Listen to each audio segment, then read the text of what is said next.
ശ്രീ മഹാഭാരതത്തിലെ വനപർവത്തിൽ യുധിഷ്ഠിരൻ ഒഴിച്ചുള്ള 4 പാണ്ഡവന്മാരും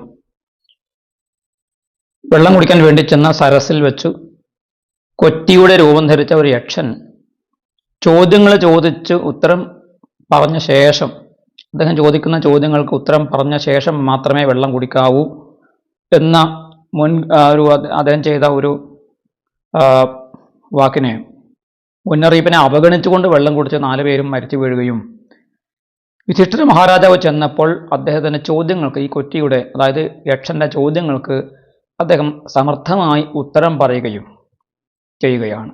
ഈ ചോദ്യങ്ങളും ഉത്തരങ്ങളും വളരെയധികം നമുക്ക് ജീവിതത്തിൽ പ്രയോജനപ്പെടുന്നവ അല്ലെങ്കിൽ തത്വചിന്താപരങ്ങളാണ് എന്നുള്ളത് കൊണ്ടാണ് പ്രാധാന്യത്തോടു കൂടിയിട്ട് കഴിഞ്ഞ വീഡിയോയിൽ ഞാൻ അതിനെ അവതരിപ്പിച്ചത്.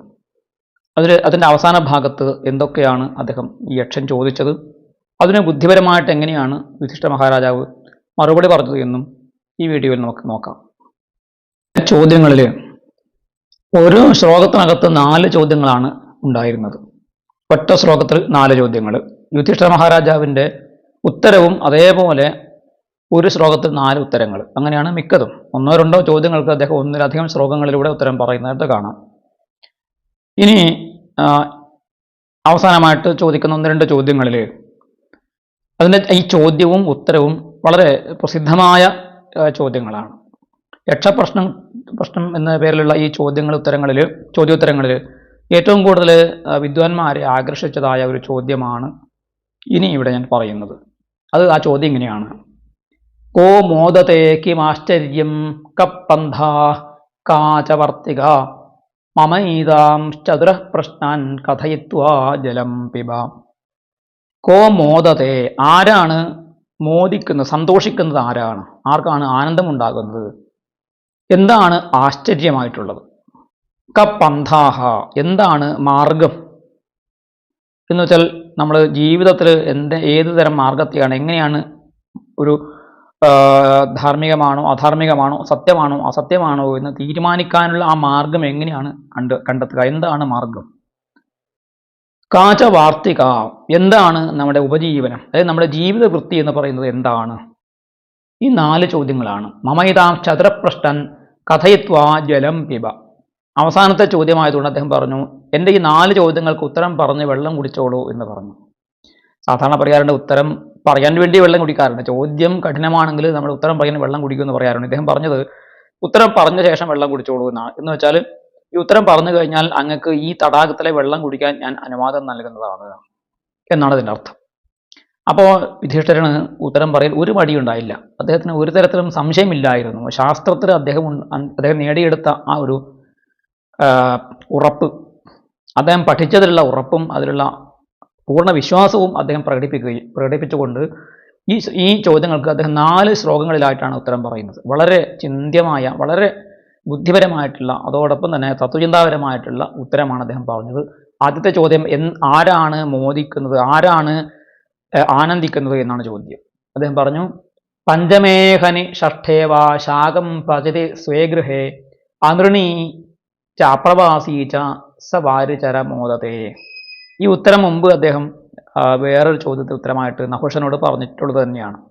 അല്ലെങ്കിൽ എനിക്ക് തോന്നുന്നത് അത് മറ്റേതോ ഒരു സന്ദർഭത്തിൽ ഈ കാര്യം വന്നിട്ടുണ്ട്. അതായത് 5-ാം ദിവസമോ 6-ാം ദിവസമോ സ്വന്തം ഗൃഹത്തിൽ ശാകം, പച്ചക്കറികൾ, ഇലകൾ, പഴങ്ങൾ, അല്ലെങ്കിൽ കിഴങ്ങുകൾ ഒക്കെ തന്നെ ശേഖരിച്ചുകൊണ്ട് 5 ദിവസത്തിലൊരിക്കൽ അല്ലെങ്കിൽ 6 ദിവസത്തിലൊരിക്കൽ ഭക്ഷണം പാകം ചെയ്ത് കഴിക്കുന്നവനാണ് ആനന്ദിക്കുന്നത്. അതെങ്ങനെയാണ്? കടം വാങ്ങാതെയും വീട് വിട്ട് ദൂരയാത്ര ചെയ്യാതെയും ഭിക്ഷാടനം ചെയ്യാതെയും കടം വാങ്ങാതെയും ദൂരസ്ഥലത്ത് ചെന്ന് ജോലി ചെയ്യാതെയും വളരെ അവനവന് ലഭിച്ചതായ അല്പമായ ധനം കൊണ്ട് 5-6 ദിവസത്തിലൊരിക്കൽ പച്ചക്കറി വേവിച്ച് കഴിക്കുന്നവനാണ് സന്തോഷിക്കുന്നവൻ. ഏറ്റവും എളിയ ജീവിതം നയിക്കുന്നവനാണ് ഏറ്റവും കൂടുതൽ സന്തോഷിക്കുന്നത് എന്നാണ് ഈ ചോദ്യത്തിൻ്റെ അർത്ഥം, അല്ലെങ്കിൽ അതിൻ്റെ താല്പര്യം എന്ന് പറയുന്നത്. അതിൻ്റെ തത്വചിന്തയും നമ്മൾ സ്വയം ചിന്തിച്ച് നമുക്ക് മനസ്സിലാക്കാൻ സാധിക്കുന്നതാണ്. ഒരിക്കലും കടം വാങ്ങിയിട്ടും അന്യനെ സേവിച്ച് ഉദ്യോഗം, ഇനി സർക്കാർ ഉദ്യോഗമായാലും മറ്റേത് തരത്തിലുള്ള ഉദ്യോഗമായാലും മറ്റുള്ളവരെ സേവിക്കുക, മറ്റുള്ളവരെ സന്തോഷിപ്പിച്ചിട്ട് അവർ നൽകുന്ന നക്കാപ്പിച്ച, അതിന് വലിയ ധനമായിക്കോട്ടെ ചെറിയ ധനമായിക്കോട്ടെ, വേറൊരാളുടെ കീഴിൽ പണിയെടുത്തിട്ട് കിട്ടുന്ന ധനം സന്തോഷത്തോടു കൂടിയിട്ടല്ല നമ്മളത് അനുഭവിക്കുക എന്നുള്ളതാണ്. അതേസമയത്ത് ഉള്ളതിനെ കൊണ്ട് അല്പാഹാരം കഴിച്ച് സ്വന്തം ഗൃഹത്തിൽ വീട് വിട്ട് പോകാതെ കഴിയുന്നതാണ് സൗഖ്യം എന്നാണ് അദ്ദേഹം പറയുന്നത്. നോക്കാം ഇനി അടുത്ത അതിലെ തന്നെ രണ്ടാമത്തെ ചോദ്യം കിം ആശ്ചര്യം എന്നാണ്. ഇതാണ് പ്രസിദ്ധമായിട്ടുള്ള ചോദ്യവും പ്രസിദ്ധമായ ഉത്തരവും. എന്താണ് ലോകത്തിൽ ആശ്ചര്യമായിട്ടുള്ളത്? യുധിഷ്ഠിരൻ പറയുന്നു, അഹന്യഹനി ഭൂതാനി ഗച്ഛന്തി ഹയമാലയം ശേഷാസ്ഥാവരമിച്ഛന്തി കിം ആശ്ചര്യമതപരം. അഹന്യഹനി ഭൂതാനി ഗച്ഛന്തി ഹയമാലയം. ഓരോ ദിവസവും ഇവിടെ ഓരോ ജീവിയും യമപുരിയിലേക്ക് പോകുന്നു. ചുറ്റുപാടും മനുഷ്യരും മൃഗങ്ങളും പക്ഷികളും ഒക്കെ തന്നെ മരിച്ചു വീഴുന്നതായിട്ട് നമ്മൾ കാണുന്നു. ഉണ്ടായ വസ്തുക്കളൊക്കെ നശിക്കുന്നതായിട്ടും കാണുന്നു. എന്നിട്ടും ശേഷാഹ സ്ഥാവരമിച്ഛന്തി കിം ആശ്ചര്യമതപരം.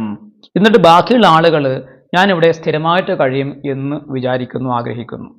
എനിക്ക് ഇനിയും ഒരുപാട് ആയുസ്സുണ്ട്, ഞാൻ ഒരുപാട് കാലം ദീർഘകാലം ഇവിടെ സ്ഥിരമായിട്ട് ഇതേ സ്ഥലത്ത് ഇതുപോലെ സുഖിച്ച് കഴിയും എന്ന് ആഗ്രഹിക്കുന്നതാണ് ലോകത്തിലെ ഏറ്റവും വലിയ ആശ്ചര്യം. കാരണം ജനിച്ച ആളുകളൊക്കെ ഓരോ തരത്തിൽ ഓരോ കഷ്ടപ്പാടുകൾ സഹിച്ച് മരിക്കുന്നു. അത് പ്രായഭേദമില്ല. ചെറുപ്പക്കാർ മരിക്കുന്നു, കുട്ടികൾ മരിക്കുന്നു, സ്ത്രീകളും മരിക്കുന്നു, വയസ്സായ ആളുകൾ മരിക്കുന്നു, രോഗമുള്ളവനും ഇല്ലാത്തവനും മരിക്കുന്നു, ധനികനും ദരിദ്രനും മരിക്കുന്നു, എല്ലാവരും മരിക്കും. ചുറ്റുപാടും ആളുകൾ മരിച്ചുകൊണ്ടേയിരിക്കുന്നു ഓരോ ദിവസവും. എന്നിട്ടും ഞാൻ ഇനിയും കുറേ കാലം ജീവിക്കും എന്ന് പ്രതീക്ഷിച്ചുകൊണ്ട് മനുഷ്യൻ ഇരിക്കുന്നതാണ് ഏറ്റവും വലിയ ആശ്ചര്യം. മനുഷ്യൻ്റെ ഈ ഒരു മനോഭാവം ആശ്ചര്യകരമാണ് എന്നുള്ളത് അദ്ദേഹത്തിൻ്റെ തത്വചിന്താപരമായ ഒരു ഉത്തരമാണ്. പ്രസിദ്ധമായ ശ്ലോകമാണിത്.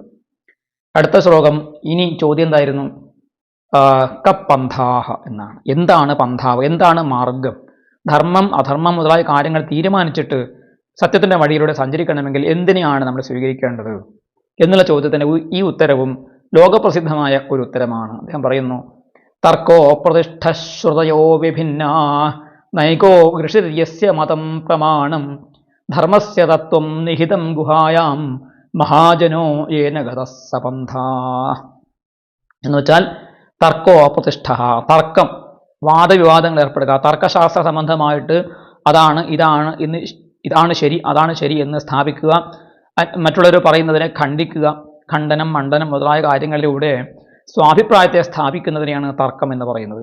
ആ തർക്കം അപ്രതിഷ്ഠമാണ്, അത് നിലനിൽക്കുന്നതല്ല. കാരണം എന്താണ്? അവനവന് ഓരോരുത്തർക്കും ഓരോ യുക്തിയാണ്, ഓരോ കാലത്തിനും ഓരോ ദേശത്തിനും അനുസരിച്ചിട്ട് ഓരോ യുക്തി രൂപപ്പെട്ടു വരും എന്നുള്ളത് കൊണ്ട് നിലനിൽക്കാത്തതാണ് താർക്കികമായിട്ടുള്ള യുക്തികളൊക്കെ തന്നെ. അതുകൊണ്ട് തർക്കം കൊണ്ട് നമുക്ക് ഒന്നും തന്നെ ഒരു ശരിയായ ജീവിത പന്ഥാവിനെ സ്വീകരിക്കാൻ സാധ്യമല്ല. ശ്രുതയോ വിഭിന്നാഹ, ശ്രുതികൾ എന്ന് വെച്ചാൽ വേദങ്ങൾ എന്ന് പൊതുവെ അർത്ഥമുണ്ട്. ശാസ്ത്രവാക്യം എന്നർത്ഥം. ശാസ്ത്രവാക്യങ്ങൾ എന്താണ്? വിഭിന്നാഹ, വിഭിന്നങ്ങളാണ്. ഓരോ ശാസ്ത്രത്തിൽ ഓരോ മാർഗം പറഞ്ഞിരിക്കുന്നു. കർമ്മയോഗമാണോ, ഭക്തിയോഗമാണോ, ജ്ഞാനയോഗമാണോ, സാഖ്യമാണോ, അല്ലെങ്കിൽ നമ്മുടെ പാതഞ്ജല യോഗമാണോ, ഏതിലൂടെയാണ് മോക്ഷം? ഇതൊക്കെ ഓരോ ഗ്രന്ഥത്തിൽ ഓരോ തരത്തിൽ പറഞ്ഞിരിക്കുന്നു. സുഖാന്വേഷണം ചെയ്യുന്നതിനും പല പല മാർഗങ്ങൾ പറഞ്ഞിരിക്കുന്നു. അപ്പോൾ ഇതൊക്കെ വിഭിന്നങ്ങളായതുകൊണ്ട് ഇതിൽ നിന്ന് ഒന്നും സ്വീകരിക്കുക പ്രയാസമാണ്. നൈകോ ഋഷിര്യസ്യ മതം പ്രമാണം. ഏതെങ്കിലും ഒരു മഹർഷിയുടെ വാക്യത്തെ പ്രമാണമായിട്ട് സ്വീകരിക്കാൻ സാധിക്കുമോ? അങ്ങനെ ഒരു ഋഷിയുമില്ല. ഒരു ഋഷി പറഞ്ഞതിന് വ്യത്യസ്തമായിട്ട്, വിരുദ്ധമായിട്ടും വിപരീതമായിട്ടും വ്യത്യസ്തമായിട്ടും മറ്റൊരു ഋഷി പറഞ്ഞിട്ടുണ്ടെങ്കിൽ അതാണോ ശരി, ഇതാണോ ശരി എന്ന് മഹാത്മാക്കളുടെ വാക്യങ്ങൾ നമുക്ക് കേൾക്കുന്ന സമയത്തും നമുക്ക് സംശയം വരും. നമ്മൾ ഗാന്ധിയെയാണോ അനുസരിക്കേണ്ടത്, ബുദ്ധനെയാണോ, ശങ്കരനെയാണോ അനുസരിക്കേണ്ടത്, കാർൽ മാർക്സിനെയാണോ അനുസരിക്കേണ്ടത്? ഇതൊക്കെ തന്നെ വലിയ കുഴപ്പം പിടിച്ച പ്രശ്നങ്ങളാണ്. അതുകൊണ്ട് ഒരു ഋഷിയെയും നമുക്ക് അവരുടെ അഭിപ്രായത്തെ പരമപ്രമാണമായിട്ട് സ്വീകരിക്കാൻ സാധിക്കുന്നില്ല. ധർമ്മസ്യ തത്വം നിഹിതം ഗുഹായാം. അതുകൊണ്ട് ധർമ്മത്തിൻ്റെ രഹസ്യം ഗുഹയിൽ ഒളിച്ചിരിക്കുന്നു. ഗുഹയിലാണ് ഇരിക്കുന്നത്, മറഞ്ഞിരിക്കുകയാണ് ധർമ്മം.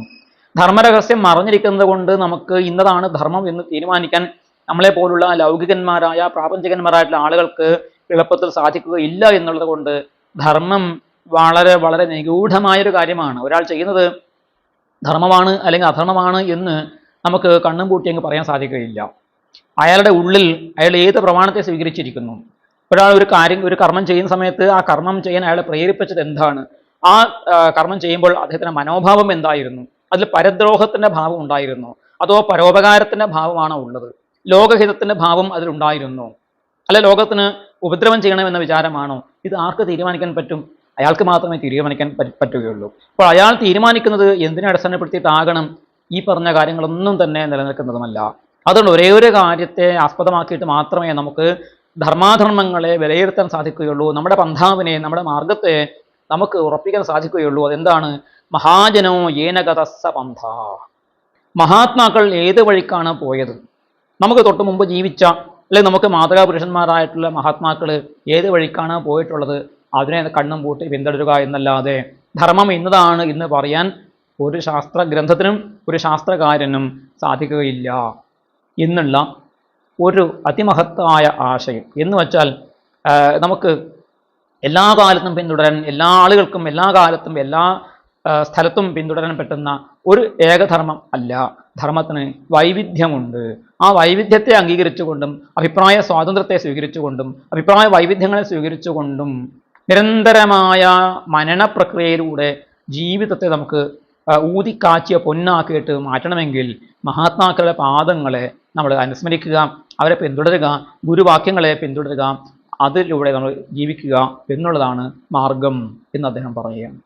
അതിശ്രേഷ്ഠമായിട്ടുള്ള ആ ഒരു ഉത്തരം, പ്രസിദ്ധമാണ്, ലോകപ്രസിദ്ധമായ ഒരു ഉത്തരമാണ് ഇദ്ദേഹം പറഞ്ഞത്. ഇനി ഒരു ചോദ്യം അദ്ദേഹം പറഞ്ഞെന്താണ്? കാച വാർത്തിക. എന്താണ് വാർത്തിക? എന്താണ് വാർത്ത? അല്ലെങ്കിൽ ഉപജീവനം, അല്ലെങ്കിൽ ജീവിതം തള്ളി നീക്കുക എന്നാണ് ഈ വാർത്ത എന്നുള്ളതിൻ്റെ ഒരു സാധാരണ അർത്ഥം. ജീവിതം തള്ളി നീക്കുക എന്ന് വെച്ചാൽ എന്താണ് അതിൻ്റെ അർത്ഥം, എന്താണ് അതുകൊണ്ട് ഉദ്ദേശിക്കുന്നത് എന്നാണ് ചോദ്യം. അതിൻ്റെ ഉത്തരവും വളരെ ആലോചനാമൃതമായിട്ടുള്ള ഒരു ഉത്തരമാണ് അദ്ദേഹം പറഞ്ഞത്. അദ്ദേഹം പറഞ്ഞ ഉത്തരം ഇതാണ്: അസ്മിൻ മഹാമോഹമയേ കടാഹേ സൂര്യാഗ്നിന രാത്രിദിവേന്ധനേന മാസസ്ത്വദർവീ പരിഘട്ടനേന ഭൂതാനി കാല പചതീതി വാർത്ത. അസ്മിൻ മഹാമോഹമയേ കടാഹേ സൂര്യാഗ്നിന രാത്രിദിവേന്ധനേന മാസസ്ത്വദർവീ പരിഘട്ടനേന ഭൂതാനി കാല പചതീതി വാർത്ത. ഈ മഹാമോഹമാകുന്ന വലിയ കടാഹം, കടാഹം എന്ന് വെച്ചാൽ എന്താണ്? വലിയ ഈ പായസമൊക്കെ വെക്കുന്ന വലിയ വട്ടളം ഉണ്ടല്ലോ, വട്ടളം എന്ന് ഞങ്ങളുടെ നാട്ടിലൊക്കെ പറയും. വലിയ ചെമ്പ് അല്ലെങ്കിൽ വട്ടളം, പായസം അല്ലെങ്കിൽ ഒരു 1000 പേർക്ക് ഒക്കെ നമ്മൾ ഭക്ഷണം പാകം ചെയ്യാൻ വേണ്ടിയിട്ട് ഉപയോഗിക്കുന്ന വലിയ പാത്രം എന്ന് വിചാരിക്കുക. കടാഹം എന്നാണ് സംസ്കൃതത്തിൽ അതിന് പറയുക. ഈ വലിയ മോഹമാകുന്ന മോഹമാകുന്ന വലിയൊരു വട്ടളത്തിൽ ഒരു കാര്യം, ഒരു സംഗതി അതിൽ പാചകം ചെയ്തു വരികയാണ്. ആരാണ് പാചകം ചെയ്യുന്നത്? കാലമാണ് പാചകം ചെയ്യുന്നത്. കാലൻ എന്നോ കാലം എന്നോ പറയാം. ഈ സമയം, കാലമാണ് നമ്മളെ പാകപ്പെടുത്തിക്കൊണ്ട് എടുക്കുകയാണെന്നാണ് പറയുന്നത്. നമ്മുടെ ജീവജാലങ്ങളെയൊക്കെ തന്നെ ഭൂതാനി കാലഹ പചതീതി വാർത്ത. കാലം എല്ലാ ജീവജാലങ്ങളെയും പാചകം ചെയ്യുകയാണ് ഈ പാത്രത്തിനകത്ത്. എങ്ങനെയാണ്? സൂര്യാഗ്നിന. അതിൽ അഗ്നി എന്താണ്? ഈ പാത്രത്തിനടിയിൽ കത്തിച്ചിരിക്കുന്ന അഗ്നി, തീ എന്താണ്? സൂര്യനാണ് അതിലെ അഗ്നി. സൂര്യനാണ് കാലത്തെ മുന്നോട്ട് നയിക്കുന്നത്. ഉദയം അസ്തമയം എന്നിവയൊക്കെ തന്നെ ഉണ്ടാക്കുന്ന ആരാണ്? സൂര്യന്റെ ചലനം കൊണ്ടാണ്. അതിന്റെ ഇന്ധനം, അതിൽ വിറക് എന്താണ്? രാത്രി ദിവ്യന്ധനേന. രാത്രിയും പകലുമാകുന്ന ഇന്ധനം വിറക്.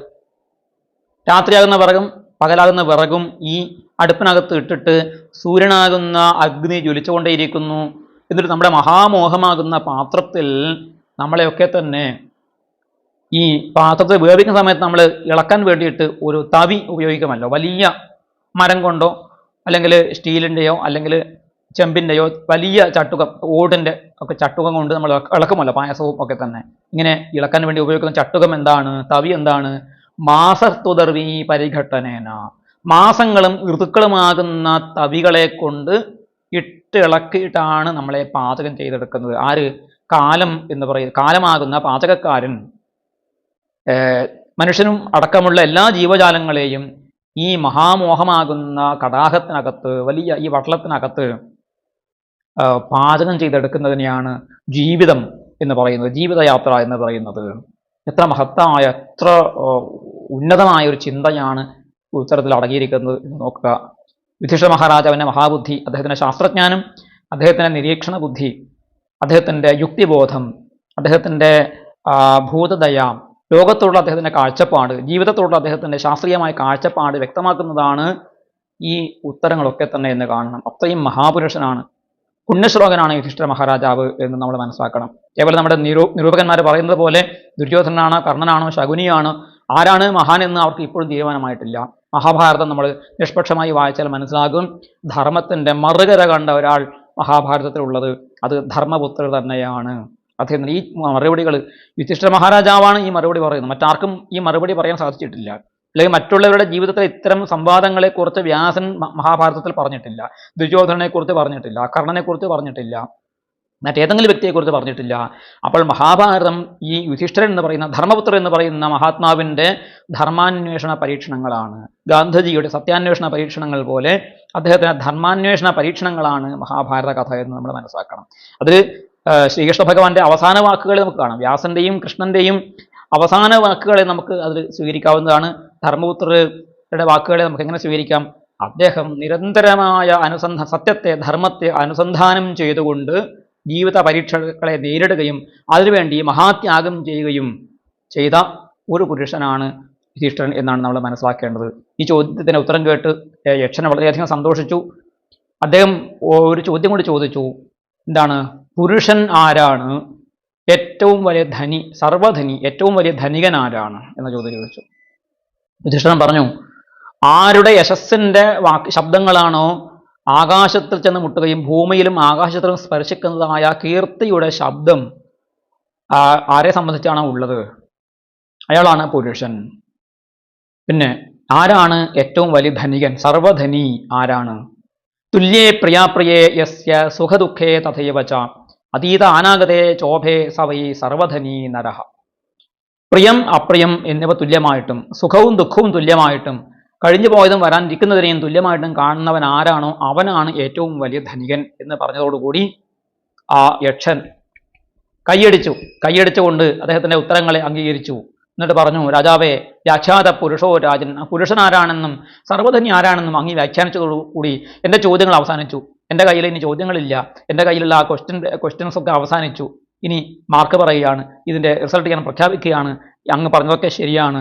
തസ്മാത്വമേകം ഭ്രാതൃഗണം യമിച്ഛസി സജീവതു. അപ്പോഴും ഒരു പരീക്ഷണം അവിടെ യക്ഷൻ പറയുകയാണ്, അങ്ങയുടെ 4 സഹോദരന്മാരിൽ ഒരാളെ ഞാൻ ജീവിപ്പിക്കാം. അങ്ങയുടെ 4 സഹോദരന്മാരെ ഇവിടെ മരിച്ചു വീണിരിക്കുന്നു, ഒരാളെ ഞാൻ ജീവിപ്പിക്കാം. ആരെയാണ് ജീവിപ്പിക്കേണ്ടത് എന്ന് അങ്ങ് ആഗ്രഹിക്കുന്ന ആളിനെ പറഞ്ഞോളൂ എന്ന് പറഞ്ഞു. ഇത് ഏറ്റവും വലിയ പരീക്ഷണമാണ്. ജീവിതത്തിൽ നമ്മുടെ മുന്നിൽ വന്നു ചേരുന്ന എന്ത് ചെയ്യണം, എന്ത് ചെയ്തുകൂടാ, മഹാജനോ ഏനഗത സബന്ധ, മഹാജനങ്ങളെ അനുസരിച്ച് ജീവിക്കണമെന്നല്ലേ യുധിഷ്ഠിര മഹാരാജാവ് സ്വയം മഹാനാണ് എന്ന് തെളിയിക്കുന്ന ഒരു സന്ദർഭമാണ് ഇവിടെ വന്നിരിക്കുന്നത്. അപ്പോൾ ഇവിടെ ഈ 4 പേരിൽ ആരെയാണ് ജീവിപ്പിക്കാൻ വേണ്ടി യുധിഷ്ഠിര മഹാരാജാവ് പറയുക? നമ്മളൊന്ന് ആലോചിച്ച് നോക്കിയാൽ നമ്മൾ ചിലപ്പോൾ ഭീമനെന്നോ അർജുനനെന്നോ ഒക്കെ നമ്മൾ മാറി മാറി പറഞ്ഞു എന്ന് വരാം. ഇവിടെ അദ്ദേഹം എന്ത് പറഞ്ഞു? ശ്യാമോയ ഏഷ രക്താക്ഷോ ബൃഹച്ഛാലയോത്ഥിത യൂഢോരസ്കോ മഹാബാഹുർ നകുലോ യക്ഷ ജീവതോ. ശ്യാമവർണ്ണമുള്ളവനും ചുവന്ന കണ്ണുകളോടുകൂടിയവനും സാലവൃക്ഷം പോലെ ഉയർന്നവനും വിരിഞ്ഞ മാറുള്ളവനുമായ മഹാബാഹുവായിട്ടുള്ള നകുലൻ അല്ലോ യക്ഷ, ആ നകുലൻ ജീവിക്കട്ടെ എന്ന് അദ്ദേഹം പറഞ്ഞു. ആ യക്ഷന്റെ 7 നാടുകളും തകർന്നു പോകുന്ന ഉത്തരമായിരുന്നു. അദ്ദേഹം പ്രതീക്ഷിച്ച ഉത്തരമായിരുന്നില്ല യുധിഷ്ഠിര മഹാരാജാവ് പറഞ്ഞത്. നകുലൻ ജീവിക്കട്ടെ, അദ്ദേഹത്തിന്റെ ഗുണങ്ങളെക്കുറിച്ചും പറഞ്ഞു. യക്ഷൻ ചോദിച്ചു, അല്ല, അങ്ങക്ക് ഭീമസേനൻ ഏറ്റവും പ്രിയപ്പെട്ടവനാണ്, അതുപോലെ അർജുനൻ അങ്ങക്ക് പരായണം, അങ്ങക്ക് ആശ്രയമായിട്ടുള്ളവനാണ് അർജുനൻ. എന്നിട്ട് ഇവരെ 2 പേരെ ജീവിപ്പിക്കാതെ അങ്ങ് നകുലനെ ജീവിപ്പിക്കാൻ ആവശ്യപ്പെട്ടത് എന്തുകൊണ്ടാണ്? 1000 ആനകളുടെ ശക്തിയുള്ള ഭീമൻ, സകല അസ്ത്രങ്ങളും പഠിച്ചവനായ അർജുനൻ, അവർ ജീവിക്കാതെ നകുലൻ ജീവിച്ചിട്ട് നകുലനിൽ നിന്നും അങ്ങ് എന്ത് ലാഭമാണ് അങ്ങ് പ്രതീക്ഷിക്കുന്നത് എന്ന് ചോദിച്ചു. അപ്പോൾ യുധിഷ്ഠിരൻ പറഞ്ഞ ഈ വാക്യം മഹാഭാരതത്തിലെ ധ്യേയവാക്യമാണ്. മഹാഭാരതത്തിൻ്റെ ഏറ്റവും പ്രധാനപ്പെട്ട ചില വാക്യങ്ങളിൽ ഒരു വാക്യമാണ്. മഹാഭാരതത്തിൻ്റെ മുദ്രണം ചെയ്തു വെച്ചിരിക്കുന്ന, മഹാഭാരതത്തിൽ നമ്മൾ സ്വീകരിക്കേണ്ടതായ ഏറ്റവും ശ്രേഷ്ഠമായിട്ടുള്ള വാക്യങ്ങളിൽ ഒന്നാണ് ഇദ്ദേഹം പറഞ്ഞത്. ധർമ്മ ഏവ ഹതോഹന്തി ധർമ്മോ രക്ഷതി രക്ഷിത തസ്മാത് ധർമ്മം ന ത്യജാമി മാനോ ധർമ്മോ ഹതോവധീത്. ഈ ശ്ലോകത്തിലെ ഒരു വരി നമ്മളൊക്കെ കേട്ടിട്ടുണ്ടാകും, ധർമ്മോ രക്ഷതി രക്ഷിത എന്ന്. അതിൻ്റെ ആദ്യ ഭാഗം എന്താണ്? ധർമ്മ ഏവ ഹതോഹന്തി ധർമ്മോ രക്ഷതി രക്ഷിത തസ്മാത് ധർമ്മം ന ത്യജാമി മാനോ ധർമ്മോ ഹതോവധീത്. യുധിഷ്ഠിരൻ പറയുകയാണ്, ധർമ്മത്തെ ആര് കൊല്ലുന്നുവോ ആ കൊല്ലപ്പെട്ട ധർമ്മം നമ്മളെയും കൊല്ലും. ധർമ്മത്തെ ആചരിക്കാതിരുന്നാൽ ആചരിക്കപ്പെടാത്ത ആ ധർമ്മത്തിന് ഒരു ദേവതാ സ്വരൂപമുണ്ട്. ആ ധർമ്മം ഒരു ധർമ്മത്തിന് ഒരു അഭിമാന ദേവതയുണ്ട്. ആ ധർമ്മത്തിന് അഭിമാന ദേവത അല്ലെങ്കിൽ ആചരിക്കപ്പെടാതെ ഉപേക്ഷിക്കപ്പെട്ട ആ ധർമ്മം ആചരിക്കാൻ അവസരമുണ്ടായിട്ട് ആചരിക്കാത്ത ആളിനെ കൊല്ലും, നശിപ്പിക്കും എന്നർത്ഥം, ഇല്ലായ്മ ചെയ്യുമെന്നർത്ഥം. അതുപോലെ ധർമ്മോ രക്ഷതി രക്ഷിത, രക്ഷിത ധർമ്മ രക്ഷതി, രക്ഷിക്കപ്പെട്ട ധർമ്മം നമ്മളെ രക്ഷിക്കും. നമ്മൾ ധർമ്മത്തെ രക്ഷിച്ചാൽ ധർമ്മം നമ്മളെ രക്ഷിക്കും. ധർമ്മത്തെ നമ്മൾ രക്ഷിച്ചില്ലെങ്കിൽ ധർമ്മം നമ്മളെ നശിപ്പിക്കും. അതുകൊണ്ട് തസ്മാ ധർമ്മേ തസ്മാ ധർമ്മം ന ത്യജാമി, അതുകൊണ്ട് ഞാൻ ധർമ്മത്തെ ത്യജിക്കുകയില്ല. മാനോ ധർമ്മോ ഹതോവധീത്, കൊല്ലപ്പെട്ട ധർമ്മം എന്നെയും കൊല്ലാതിരിക്കട്ടെ. ഇതാണ് യുധിഷ്ഠിരന്റെ പ്രാർത്ഥന. ഇത് ശ്രേഷ്ഠമായിട്ടുള്ള ധർമ്മതത്വവും കൂടിയാണ്. എന്നിട്ട് പറഞ്ഞു, ഏറ്റവും വലിയ ധർമ്മം എന്താണ്? ആനുശംസ്യം പരോധർമ്മ പരമാർത്ഥാച്ചമേ മതം ആനുശംസ്യം ചികീർഷാമി നകുലോ യക്ഷജീവതോ. ആനുശംസ്യം ക്രൂരതയില്ലായ്മ, ദയ ആണ് പരമമായ ധർമ്മം. പരമമായ അർത്ഥവും അതുതന്നെയാണ് എന്ന് ഞാൻ വിചാരിക്കുന്നു. എല്ലാ അർത്ഥങ്ങളിലും വെച്ച് വലിയ അർത്ഥവും ദയ തന്നെയാണ്. അതാണ് പരമധർമ്മം എന്ന് ഞാൻ വിചാരിക്കുന്നു. അതുകൊണ്ട് ഞാൻ ദയയെ ആഗ്രഹിക്കുന്നത് കൊണ്ട് നകുലോ യക്ഷ ജീവതു, അല്ലയോ യക്ഷ നകുലം ജീവിക്കട്ടെ. ധർമ്മശീല സദാ രാജ ഇതി മാം മാനവാവിദു സ്വധർമ്മ ന ചലിഷ്യാമി നകുലോ യക്ഷ ജീവതു. ഞാൻ എന്നും ധർമ്മശീലനാണ് എന്ന് മനുഷ്യരൊക്കെ പറയാറുണ്ട്. യുധിഷ്ഠിരൻ ധർമ്മം അനുഷ്ഠിക്കുന്നവനാണ് എന്ന് പറയാറുണ്ട്. അതുകൊണ്ട് തന്നെ ഞാൻ സ്വധർമ്മത്തിൽ നിന്നും ഒരു ഇഞ്ച് പോലും, ഒരു ഇട പോലും ഞാൻ പിറകോട്ട് ചലിക്കുകയില്ല, വ്യതിചലിക്കുകയില്ല. നകുലൻ ജീവിക്കട്ടെ യക്ഷ. കുന്തി ചൈവതു മാദ്രീജ ദ്വേഭാരേ തു പിതുർമമ ഉഭേ സപുത്രേ സ്യാതാം വൈ ഇതമേ ചോ ധീയതേ മതി. വീണ്ടും ബുദ്ധിപരമായി അദ്ദേഹം പറയുകയാണ്, എൻ്റെ അച്ഛനായ പാണ്ഡുവിന് 2 ഭാര്യമാരാണ്, ഒന്ന് കുന്തിയും ഒന്ന് മാദ്രീ ദേവിയും. ഈ 2 പേർക്കും ഓരോ മകൻ അവശേഷിക്കണം, അവർക്ക് ഗതി കിട്ടണം. അവരുടെ സൽക്കർമ്മം, അവരുടെ മരണാനന്തര കർമ്മങ്ങൾ ചെയ്യാൻ മൂത്ത മക്കൾ ജീവിച്ചിരിക്കണം. പാണ്ഡുവിൻ്റെ മൂത്ത മകൻ ഞാൻ ജീവിച്ചിരിപ്പുണ്ട്, മാദ്രിയുടെ ഒരു മകനും ജീവിച്ചിരിക്കണം. 2 പേരും എനിക്ക് ഒരുപോലെയാണ്. അതുകൊണ്ട് 2 പേരും സപുത്രകളായിട്ടിരിക്കട്ടെ. അതുകൊണ്ട് നകുലൻ ജീവിക്കട്ടെ. യഥാ കുന്തി തഥാ മാദ്രി വിശേഷോ നാസ്തി മേ തയോ മാതൃഭ്യം സമമിച്ഛാമി നകുലോ യക്ഷ ജീവതോ. എങ്ങനെയാണോ എനിക്ക് കുന്തി, അതുപോലെ മാദ്രിയും എനിക്ക് അമ്മ തന്നെയാണ്. ഈ 2 അമ്മമാരിലും ഞാൻ സമത്വത്തെയാണ് പാലിക്കുന്നത്. അതുകൊണ്ട് നകുലോ യക്ഷ ജീവതോ, നകുലൻ ജീവിക്കട്ടെ യക്ഷ. ഉറപ്പിച്ച് പറയാണ് അദ്ദേഹം. ഇതാണ് യുധിഷ്ഠിര മഹാരാജാവിൻ്റെ മാഹാത്മ്യം. ഇത് ഈ മാഹാത്മ്യം ഒരു വ്യക്തിക്ക് വലിയ ജീവിത സങ്കടം വരുമ്പോൾ പോലും ധർമ്മത്തെ ഉപേക്ഷിക്കാതിരിക്കുക എന്നുള്ളതാണ് മഹാഭാരതം കാണിച്ചു തരുന്ന ഏറ്റവും ഉദാത്തമായ മാർഗം. ഈ ഇദ്ദേഹത്തിന് ഈ വാക്യം കേട്ട് യക്ഷന്റെ പ്രതികരണം എന്തായിരുന്നു? തസ്യ തേർത്ഥാച്ച കാമാച്ച ആനുശംസ്യം പരം മതം തസ്മാത്തേ ഭ്രാതര സർവേ ജീവന്തു ഭരതർഷഭ. അർത്ഥത്തിനും കാമത്തിനും വലുതായിട്ടുള്ള പരമധർമ്മം എന്ന് പറയുന്നത് അഹിംസയാണ്, ദയയാണ് എന്ന് അങ്ങ് പറഞ്ഞതുകൊണ്ട് അല്ലയോ യുധിഷ്ഠിര, സത്യം പറഞ്ഞതുകൊണ്ട് അങ്ങയുടെ എല്ലാ സഹോദരന്മാരും ജീവിക്കട്ടെ എന്ന് ആ യക്ഷൻ പറഞ്ഞു. യുധിഷ്ഠിരന്റെ ഈ ഒരു നീതിബോധം കൊണ്ട്, ധർമ്മബോധം കൊണ്ട് മരിച്ച 4 സഹോദരന്മാരും അവിടുന്ന് മരിച്ചതിൽ നിന്നും ജീവിച്ച് എഴുന്നേൽക്കുകയും ചെയ്തു എന്നുള്ളതാണ് ഈ കഥയുടെ അതിൻ്റെ സുഖപൂർവകമായിട്ടുള്ള അന്ത്യം.